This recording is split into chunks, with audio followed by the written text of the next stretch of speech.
En el enorme jardín había centenares de personas. Algunas bailaban sobre la improvisada pista de madera engalanada con flores.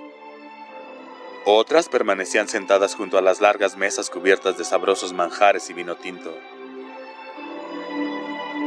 La joven desposada, Connie Corleone, estaba en una mesa algo más elevada que las demás en compañía del novio, de las damas de honor y de algunos servidores. Todo estaba preparado al viejo estilo italiano. No era del gusto de Connie, pero había consentido para no disgustar a su padre, considerando que ya le había contrariado bastante al escoger al que ahora era su marido. El novio, Carlo Risi, era hijo de padre siciliano y madre del norte de Italia, de la que había heredado el cabello rubio y los ojos azules. Sus padres vivían en Nevada, pero Carlo había abandonado aquel estado debido a un pequeño problema con la ley. En Nueva York conoció a Sonny Corleone y a través de este a Connie. Don Corleone, naturalmente, envió a algunos amigos suyos a Nevada para averiguar qué clase de problema había tenido Carlo con la policía. Resultó ser una simple imprudencia juvenil con una pistola, nada grave, por lo que sin muchas dificultades se pudo conseguir que quedara sin registrar para que el historial de Carlo fuera inmaculado. Además, los enviados del Don habían aprovechado la ocasión para obtener información detallada del juego en Nevada. Y fue tanto el interés de Corleone por el asunto que empezó a considerar la posibilidad de efectuar una importante inversión en Las Vegas.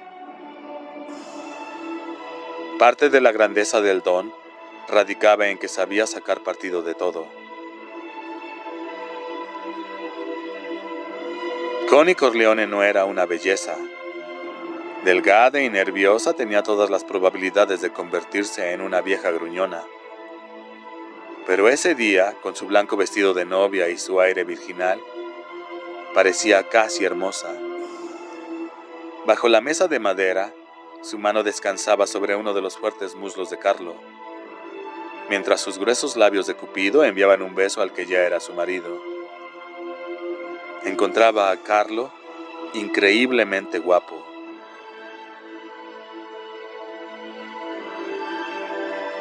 Muy joven todavía, Carlo Risi había trabajado de bracero en Nevada, y como recuerdo de aquellos años poseía unos brazos tremendamente musculosos y unos hombros que amenazaban con romper el smoking.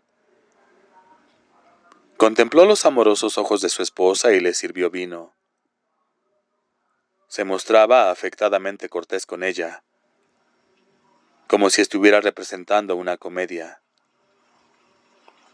Sin embargo, los ojos se le iban con frecuencia hacia la bolsa de seda que la novia llevaba en el hombro derecho, y que ya estaba llena de sobres de dinero. ¿Cuánto habría? ¿10,000? ¿20,000? Carlo Risi sonrió. Era solo el principio. Después de todo, ahora formaba parte de la familia. Tendrían que mantenerlo. Entre los invitados, un apuesto joven cuya cabeza semejaba a la de un hurón, tenía también los ojos fijos en la bolsa de seda. Por puro hábito, Paul Garo se preguntaba cómo podría hacerse con la abultada bolsa. La idea le divertía, aunque sabía que era una locura, un sueño inocente como el de los niños cuando abaten tanques con pistolas de juguete. Miró a su jefe, Peter Clemenza, gordo y de mediana edad, que bailaba alegres tarantelas con las jovencitas. Clemenza, inmensamente alto, tremendamente pesado, danzaba con una maestría y un abandono tales que a pesar de que su prominente estómago chocaba lascivamente una y otra vez con los senos de sus jóvenes compañeras de baile, todo el mundo le aplaudía. Cuando terminaba un baile, algunas mujeres de más edad le tomaban del brazo para ser su siguiente pareja. Los hombres más jóvenes se habían retirado respetuosamente de la pista y aplaudían para acompañar la música de las mandolinas. Al final, completamente rendido, Clemenza se sentó. Entonces Poligato le sirvió un vaso de vino tinto bien frío y con su pañuelo de seda le secó la sudorosa frente. Clemenza jadeaba como un cachalote. Apuró el vaso y en lugar de dar las gracias a Poli, le dijo con aspereza: «El papel de jurado de concursos de baile no te va. Dedícate a tu trabajo. Date una vuelta por ahí fuera para comprobar que todo está en orden». Sin hacer comentario alguno, Poli desapareció entre la gente, justo cuando los músicos se tomaban un pequeño respiro. Entonces un joven llamado Nino Valenti tomó una mandolina, apoyó el pie izquierdo sobre una silla y comenzó a cantar una obscena canción siciliana. El rostro de Nino Valenti era de facciones muy correctas, pero en él empezaban a verse las huellas del alcohol. Permaneció con los ojos entornados mientras su lengua acariciaba las groseras palabras de la canción. Las mujeres chillaban jubilosamente y los hombres coreaban la última palabra de cada estrofa. Don Corleone, especialmente reacio a tales demostraciones, y a pesar de que su corpulenta esposa gritaba gozosamente con las demás mujeres, desapareció disimuladamente en el interior de la casa. Sonny Corleone se apresuró a dirigirse a la mesa de los novios y se sentó al lado de Lucy Mancini, la dama de honor. No había peligro. Su esposa estaba en la cocina dando los últimos toques al pastel de bodas. Sonny murmuró unas palabras al oído de la joven que se levantó. Al cabo de unos minutos él siguió a la muchacha, aunque para disimular, de vez en cuando, mientras pasaba entre la muchedumbre, se detenía a intercambiar unas pocas palabras con alguno que otro invitado. Todos los ojos le seguían. La dama de honor, completamente americanizada por 3 años de escuela superior, era una espigada muchacha que tenía ya cierta reputación. Durante los ensayos de la boda había coqueteado con Sonny Corleone, de forma desenfadada, como sin darle importancia al considerar que no había nada malo en bromear un poco con el hermano de la novia. En ese instante, levantándose un poco el vestido para evitar que rozara la hierba, Lucy Mancini se dirigía al interior de la casa, sonriendo con falsa inocencia. Una vez dentro, emprendió el camino del cuarto de baño, donde permaneció breves momentos. Cuando salió, Sonny Corleone, que la esperaba en el rellano del piso superior, le indicó que subiera.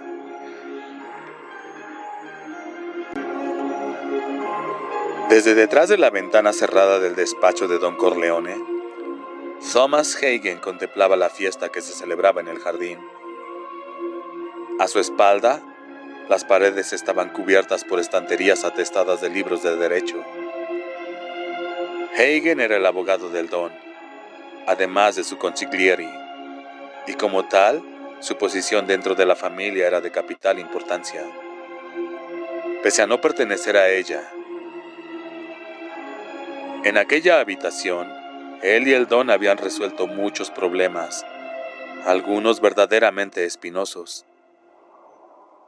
Por ello, cuando vio que el padrino abandonaba la fiesta y entraba en la casa, comprendió que a pesar de la boda tendrían un poco de trabajo. Seguramente el Don venía a verlo. Luego vio que Sonny hablaba al oído de Lucy Mancini, y fue testigo de la pequeña comedia que se había desarrollado a continuación. Dudó sobre la conveniencia de informar al Don de ello, pero decidió que era mejor no hacerlo. Regresó a su mesa de trabajo, abrió un cajón y sacó una lista de las personas que habían obtenido permiso para hablar con el Don en privado. Cuando el Don entró en la estancia, Hagen le entregó la lista. Don Corleone asintió con un gesto.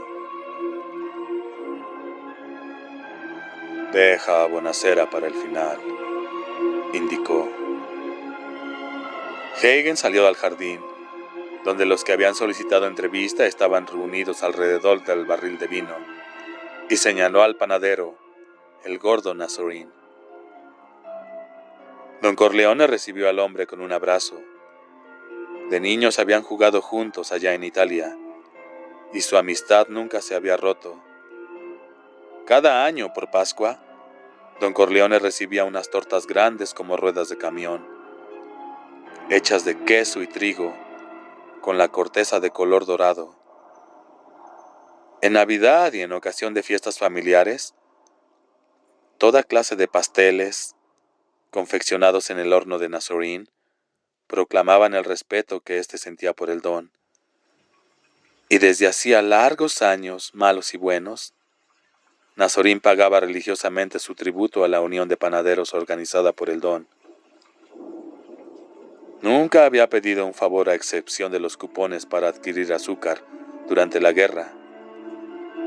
Ahora había llegado el momento de hacer valer sus derechos de amigo leal, y Don Corleone se sentiría muy complacido de poder ayudarle.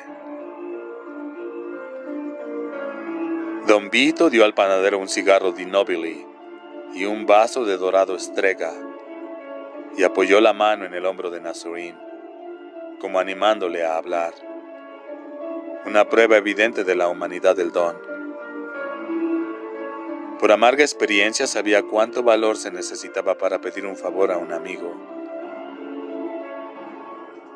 El panadero contó la historia de su hija y Enzo, un buen muchacho italiano, oriundo de Sicilia, que había sido capturado por las tropas americanas, enviado a Estados Unidos como prisionero de guerra y puesto en libertad bajo palabra para sustituir en algunos trabajos a los que luchaba en el frente. Entre el honrado Enzo y la pura Catherine había nacido un gran amor, pero ahora que la guerra había terminado, el pobre muchacho sería repatriado a Italia y ella seguramente moriría de pena. Solo el padrino Corleone podía ayudar a los jóvenes enamorados. Era su última esperanza. El don y Nazorín paseaban de un lado a otro de la habitación, la mano del don siempre sobre los hombros del panadero. Don Corleone comprendía perfectamente. Sus gestos afirmativos así lo indicaban, que comprendía el problema. Cuando el panadero hubo terminado, Don Corleone sonrió amistosamente. «Deja de preocuparte, amigo mío», dijo. Luego le explicó cuidadosamente lo que había que hacer. Hablaría con el miembro de la Cámara de Representantes del distrito, quien se ocuparía de que Enzo se convirtiera en ciudadano americano. Con toda seguridad el Congreso no se opondría, pues los congresistas suelen ayudarse mutuamente. Don Corleone añadió que el asunto costaría dinero, unos $2,000 más o menos, y que él personalmente se haría cargo de todo. ¿Tenía el amigo Nazorín algún inconveniente? El panadero negó vigorosamente con la cabeza. Nunca se hubiera atrevido a esperar semejante favor a cambio de nada. Y es que Nazorín sabía que un acto especial del Congreso no era cosa fácil de obtener.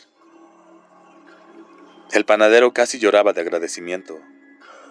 Don Corleone lo acompañó hasta la puerta, asegurándole que recibiría la visita de las personas encargadas de los detalles y de rellenar los documentos necesarios. Antes de adentrarse en el jardín, el panadero lo abrazó con emoción. «Nazorín hará un buen negocio», observó Hagen sonriendo. «Obtendrá un yerno y un ayudante barato y perpetuo, todo por $2,000. Luego, tras una pequeña pausa, añadió: «¿A quién tengo que encargar el asunto?» «No a nuestro paisano», respondió Don Corleone tras unos instantes de reflexión. «Encárgaselo al judío del distrito vecino. Ahora que la guerra ha terminado, supongo que se nos presentarán otros muchos casos parecidos.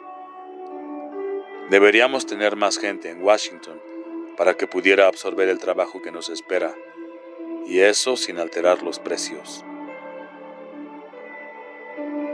Hagen anotó en su libreta: no el congresista Luteco, sino Fisher.